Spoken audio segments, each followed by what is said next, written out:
Good day, everyone. This is Polyp Needles, and you're listening to DDO Players News, where we take a look at the latest news in DDO and on the tabletop.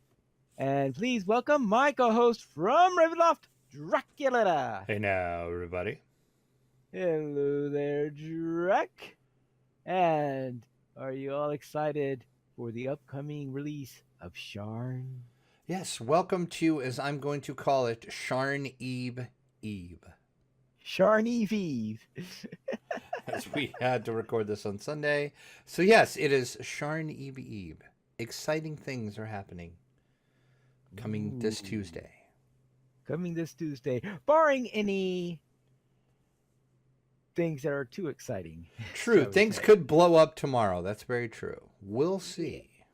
But hopefully not. Yes. But as of the last checks of everything, it looks like Sharn is ready to release on Tuesday. So assuming that the servers come back up safe and sound after the patch, we should be able to get in there and experience the joys of the city of Sharn. I like that. The joys. Okay.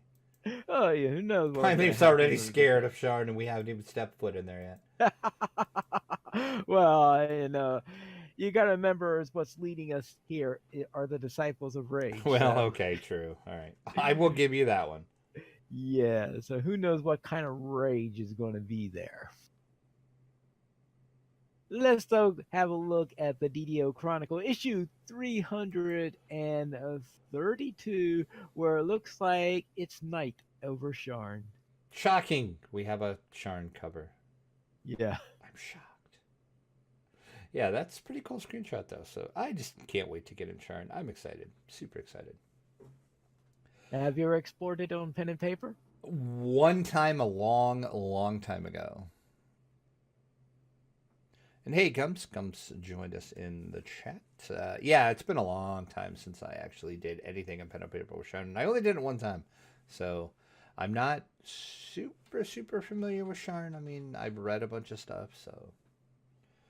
But should be interesting nonetheless. There is not much in our Chronicle this week either, really. Don't forget, D&D Kasplat is back on D&D night for DDO stream. And of course, that is sponsored by the wonderful folks over at Fantasy Grounds. You can find out what happens when the party goes down a path even goblins won't go down. What?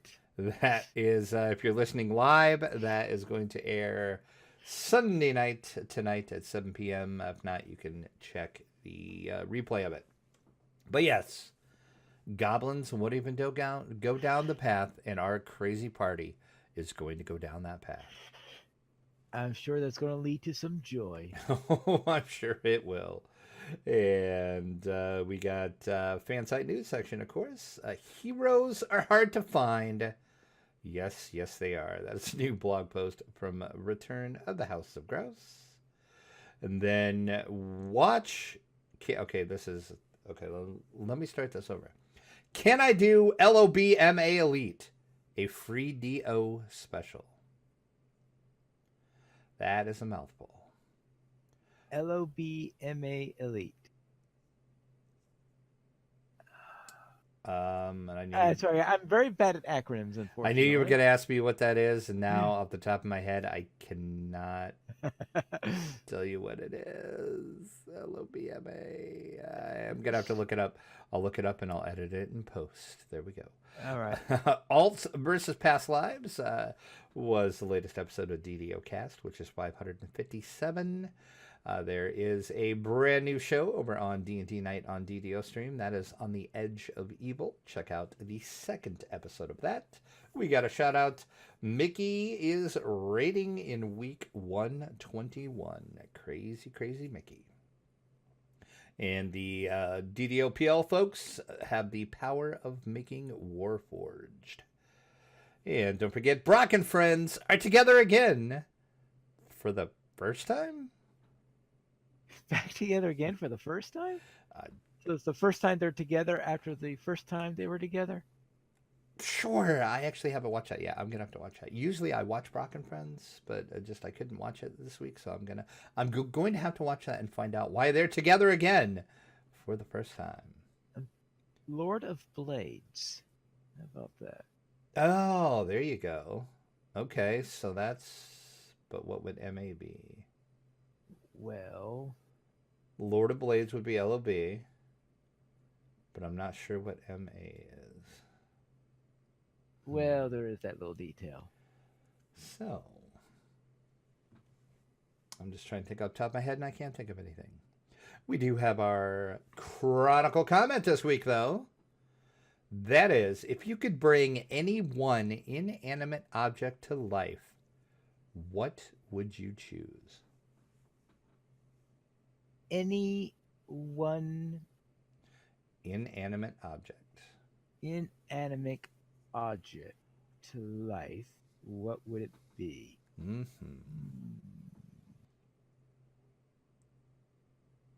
Well, it's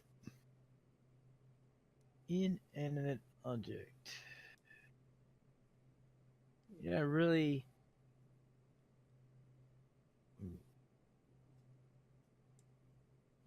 I have no idea. Wow, we've stumped Pineleaf? I mean, I'm trying to think. Wow. Well, because I'm trying to think, okay, what would be appropriate for DDO? And I mean, see, if this were Lotro, I might consider. Gumsking's answer is a bacon dispenser. Yeah. I like where your head's at with that. Okay. Well, anyway, yeah, I really can't think of anything good that would, I think would be useful to have animated. My answer is going to be a beer bottle because I spend a lot of time with beer bottles. And I just think it would be cool to have one just walking around with me. And I'm like, oh yeah, that's my friend beer bottle. Yeah. Oh, okay. Yeah. And let's go to our. Actually, now I think about it, so that anything that says some assembly of required, if it could be animated in such a way as to actually perform the assembly itself.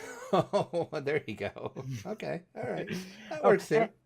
And as for MA, how about Master Artificer? Sure, there we go. Especially since that's the quest immediately before Lord of Blades. Oh, there you go. Okay, problem solved. Yeah. Pineleaf has some Googling skills, apparently. Yes. Let's jump into our screenshot of the week. That is, Saifu gets a bird's eye view of the harbor in the 414th DDO screenshot of the week. And that, of course, is from Saifu for sending in that timely screenshot. Timely screenshot. Now, is this the part of the harbor that is supposed to be lit up but isn't right now because of... Yes, that is because they took the beacon. There's usually a beacon in there, but I just want to know how they got up there is my question. Who, the person taking the screenshot or the people who stole the beacon? The person taking the screenshot. Actually, answering one might answer the other. Well, that's very true. But that is an awesome screenshot. And to tell you the truth, I didn't even know you could get up there. But yeah. I'm just wondering, did he have a failure of a teleport spell or something that sent him up? Could be. Or he timed it just right and aimed it just right and jumped off the guild airship and landed there. I don't know. If anybody knows how they got up there, let me know, because I want to get up there just to say that I have done it. And going back to the Chronicle comment, Gumsking says, yeah, like a familiar, I would have a whiskey bottle. Mm-hmm. That too. Maybe I'd have both. I'd have a whiskey bottle and a beer bottle. Oh, see? 2 is better than 1. 2 is better than 1. Then let's go and see what's on sale this week. And do they have any 2-for-1 sales? We have the Bigger is Better sale, 25% off. Superior Spell Point Potions, 100 of those for 25% off. Sovereign Guild Renown Elixirs, 25 of those. And the Colossal Ingredient and Augment Bags, all at 25% off. And that is running through May the 16th. And of course, don't forget your weekly coupon code gets you a lasting potion of protection from evil, +2, 5 of those with the coupon code PROTEVIL, PROTEBIL, also through the 16th. Then let's go and find out what's coming in from the dungeon.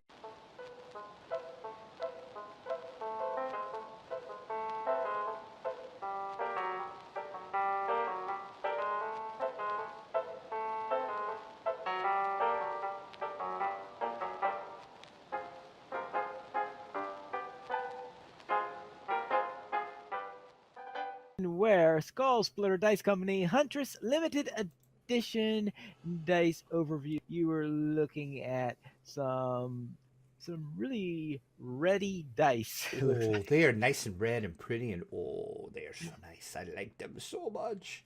Yeah, the fine folks over at the Skull Splitter Dice Company sent these over. This is a limited edition to 1,000 sets. So they sent it over for us to take a look at. So I just have a quick overview video. Look for a full review coming soon. But yeah, spoiler alert for the review. Oh, they're red. They're wonderful. I like them. I like them a lot. They're taking a place of honor in your dice collection. Yes, yes. I think the next time I try to kill my party, it shall be with these dice.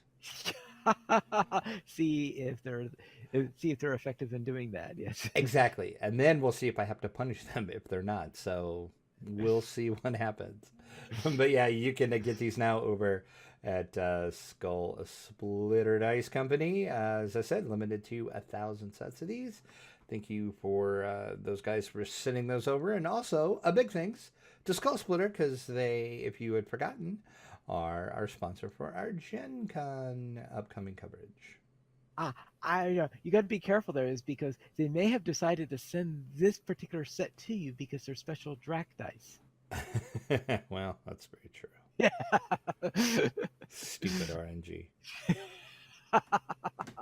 Let's then head into Dungeons and Dragons Stranger Things starter box unboxing. So this is one of the Stranger Things you've unboxed. I see what you did there. See him. Well played, sir. Yes, we kind of hinted about this last week. If you listened to the show, you should have figured out, oh, this was going to come. But yes, this is the brand new starter set from Hasbro. It features the adventure that the kids ran through on the show. So if you're familiar with Stranger Things, you'll see it.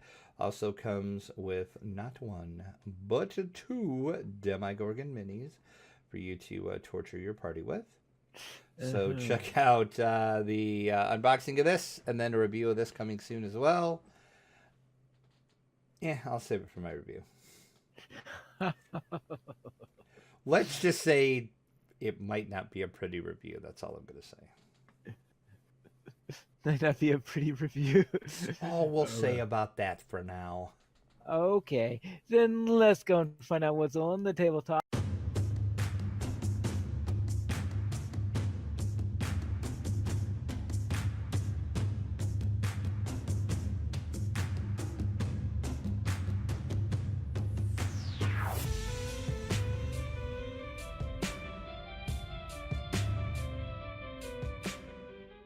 Where we have some news from Gen Con, where we have the pop-up events for gaming stores across America.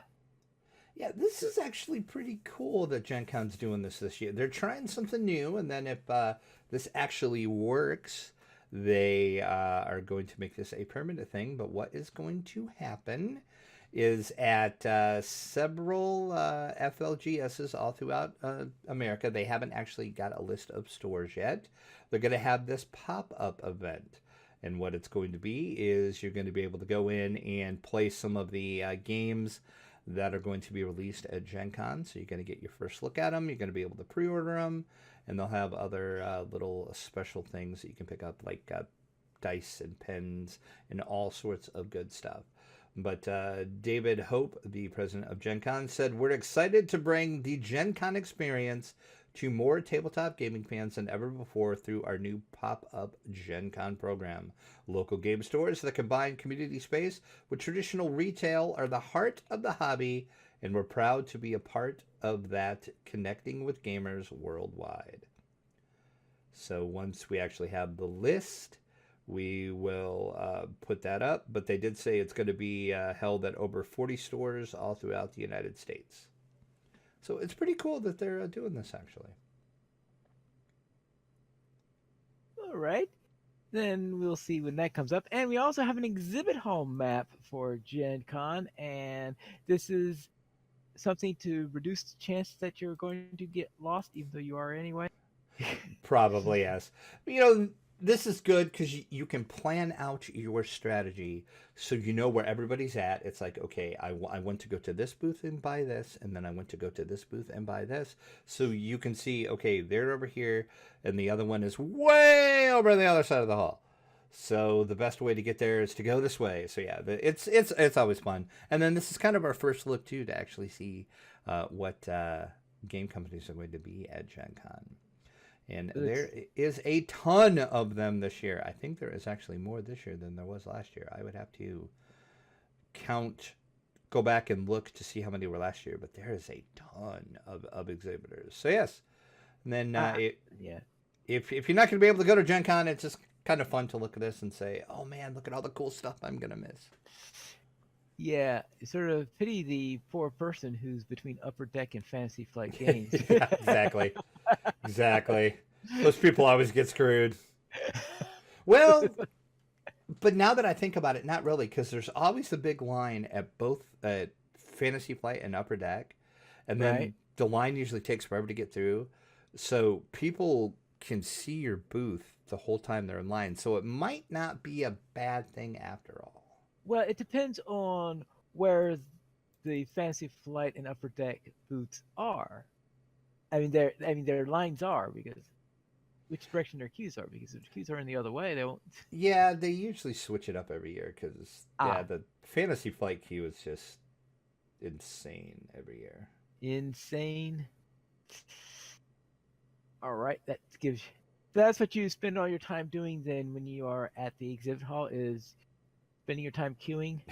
Well, if you're going to buy something from Fantasy Flight, yes, you do.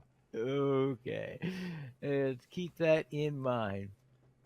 And speaking of Fantasy Flight games, you performed a little unboxing from a recent release from them.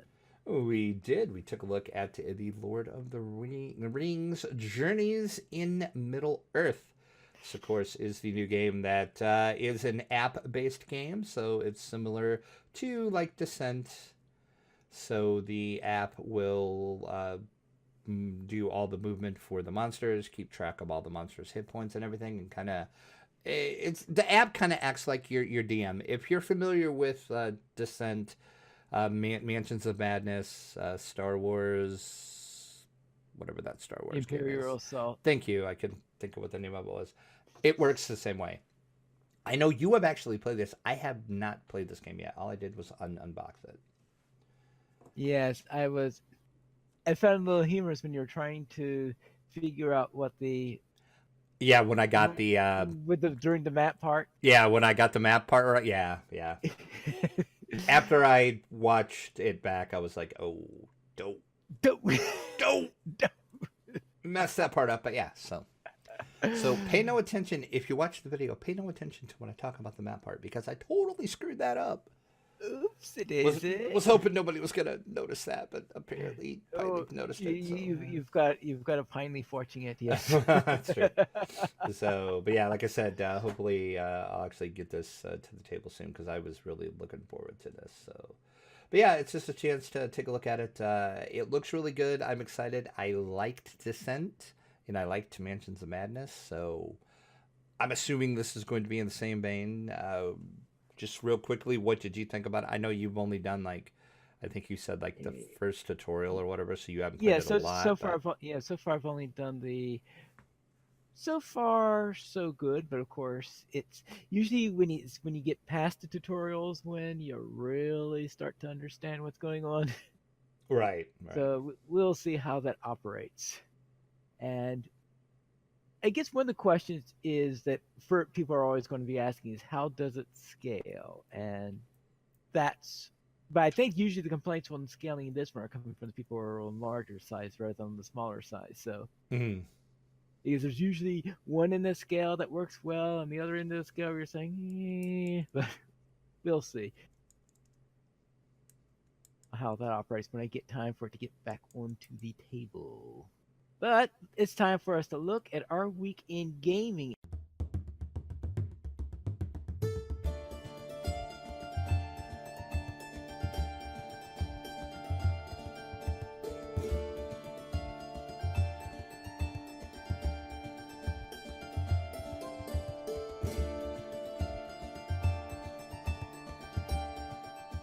And what were you up to? Well, not a lot until the end of the week. Ooh. Had some electronic issues, we'll say, at the beginning of the week. My Ooh. my router decided to die, so yeah, that kind of put a little damper on playing games online when you had no router. But anyway, that is now resolved.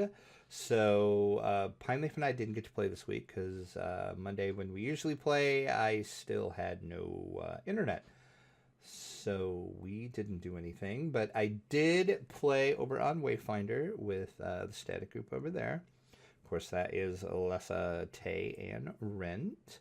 We finished up the Web of Chaos, so we ran Spinner of Shadows and Beyond the Rift. And then we decided to go into Reaver's Refuge. We did Prey on the Hunter, Enter the Cobalt, and the Monastery of the Scorpion. And that's where we ended it for our play session for the week. And I noticed I was level 19, like 3 bubbles into level 19. And Tay and Rent were already at level 20. So I figured out they're cheating with experience pods. Because I'm like, all right, we played together. How are you guys so far ahead? And then we're like, oh, you're using experience pods. Okay. So I needed to catch up, and Lessa, since she kind of joined our little group late, she was kind of behind too. So her and I decided we were going to run some stuff just to get some experience to get closer to 20. So we ran the Expired Quarter. We did the Dream Conspiracy, Finding the Path, I Dream of Jeets, and the Mind Sunder. And that almost got me to 20. I was a bubble away after that.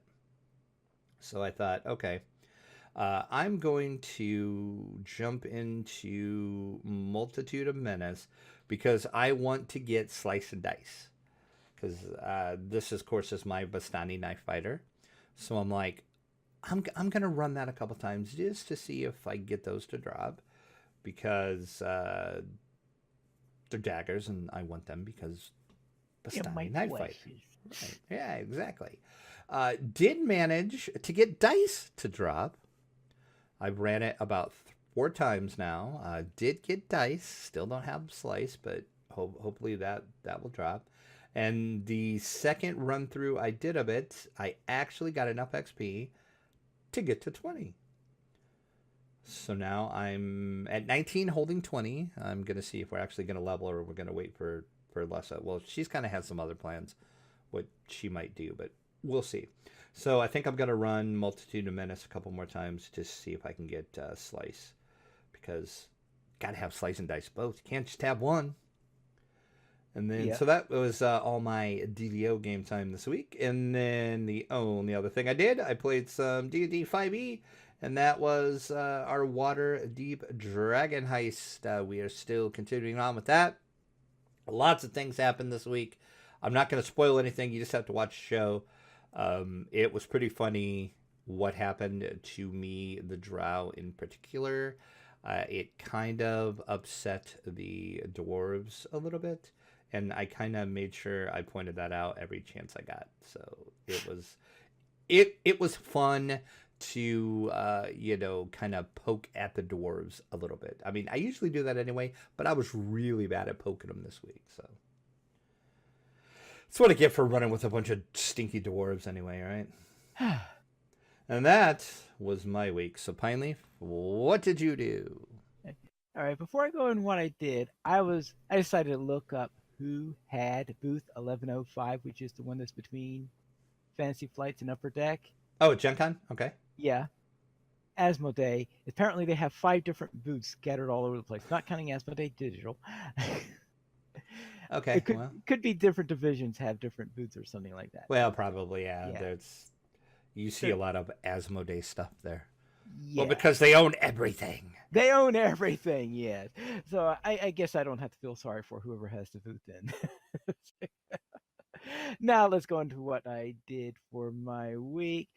Concerning DDO, since we had our regular session canceled and I had already hit 15 on my Dragonborn, and I thought, or I came to what I said was my holding point for where I'm going to start at for Sharn on that character, and Sharn's 2 days away.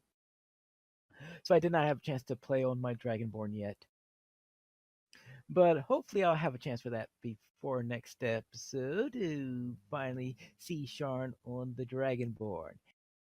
Now, in Minecraft, in my 1.14 world that I'm playing, I have this village that I'm trying to fortify. And my first step in that, of course, was to fence it in so that the villagers don't accidentally leave and get themselves killed, because I believe I had a lot of villagers that somehow wandered off away and wound up doing something silly like going into the water and drowning, which is usually not a good thing to happen to your villagers. And of course, the idea is also to keep the pillagers from getting inside, which I did apparently just in time, because there were a couple of times when I caught some pillagers were foiled on a couple of occasions by my fence. Ha ha ha ha. So hopefully I'll keep them out. And that's why I want to build a fortified village, is to keep out those nasty pillagers. And I've also started to get my population growing, because I was down to 4 villagers after a couple got wandered off and died and all that stuff. So getting my population back up and starting to trade them and learning how the new village system works. And in Mage Rage, I completed week 2 in the Mage Rage. And this week's, when I saw what the items I needed to collect for Mage Rage this week, I'm saying, oh boy, this is going to take forever to do, because it looked like I had a lot of really tough ones. And last week's looked like it was a relatively easy one. It took me 2 hours for some reason. This year it took me almost half the time to do than the previous week. But this week's was tougher. Oh, jeez. But yeah, that's the way it comes. Sometimes it comes down to that there's this one little item, because this Mage Rage is a scavenger hunt. And so sometimes there's this one little item that you don't think should give you any trouble whatsoever, and you spend an hour running around trying to find, okay, where can I find a beet? I don't know. But this week we didn't have any of those, and I managed to find what I needed to find and complete it in only a little bit more than an hour, which considering what I thought when I first looked at the items, I think was a pretty good time. And then on tabletop, I played the various expansions of Area, and so I played a game of each of the 6 expansions. Where on the early expansions, I managed to do very well, and then on later expansions, I got crushed into little tiny crystals. Maybe I'll see if I can find a way which I could work with those better at some time in the future. But I think I'll be switching off to another game for this week.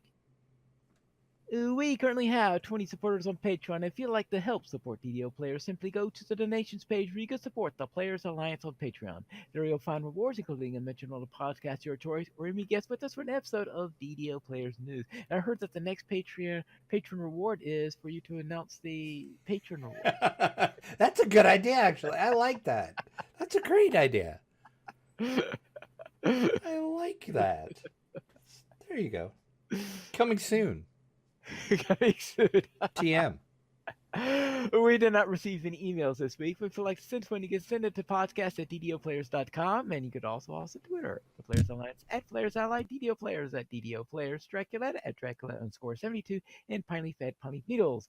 And you can follow Drek on Twitch at Dracula_72, and I suppose it's 9 days until, no, 8 days when we start our new series. Yes, it will be not this week, but next week. Next week when we have our little series where we'll be heading into Sharn. The Players Alliance has two shows on Thursdays at 7 p.m. US Eastern Time. We ostensibly have DDO Players News, but has been known to move on one or two occasions. Yeah, sorry about that. All my And fault.